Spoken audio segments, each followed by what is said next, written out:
আজি মই আপোনালোকক দেখাম আপোনালোকে স্কেনাৰ প্ৰিণ্ট আউট কেনেকৈ ওলাব। প্ৰিণ্ট আউট কৰিবলৈ আপোনালোকে এডব ফটোশ্বপটো খুলি ল'ব।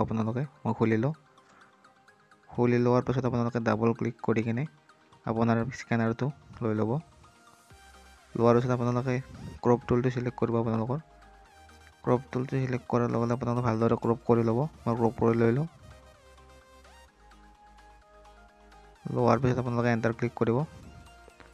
তাৰপিছত আপোনালোকে এটা নিউ পেজ ল'ব। নিউ পেজ লোৱাৰ কাৰণে কণ্ট্ৰল এন কৰিব। তাৰপিছত A4টো চিলেক্ট কৰিব। তাৰপিছত অ'কে ক্লিক কৰিব।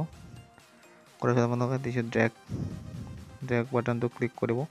কৰাৰ পিছত আপোনালোকে মাউচেৰে ড্ৰেগ কৰি কিনে ইয়াতে স্কেনাৰটো বহাই দিব। বহাই দিয়াৰ পাছত আপোনালোকে কণ্ট্ৰল T ক্লিক কৰিব। কৰাৰ পাছত আপোনালোকে এইটো ভালদৰে এডজাষ্ট কৰি ল'ব মাউচেৰে। মই এডজাষ্ট কৰি লওঁ। কৰি লোৱাৰ পিছত আপোনালোকে অল্টৰ লগত চিফ্ট ক্লিক কৰিব। তাৰপিছত এইটো কপি যাব। হোৱাৰ পিছত আপোনালোকে আৰু এবাৰ কণ্ট্ৰল T ক্লিক কৰিব। কৰাৰ পিছত এইটো অলপ চাইজটো অলপমান ডাঙৰ কৰি দিব পাৰিব আপোনালোকে।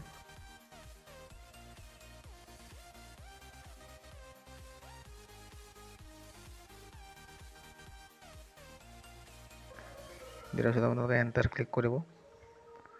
ক্লিক কৰালে আপোনালোকে আহিব। আপোনালোকে কণ্ট্ৰলৰ লগত P ক্লিক কৰিব।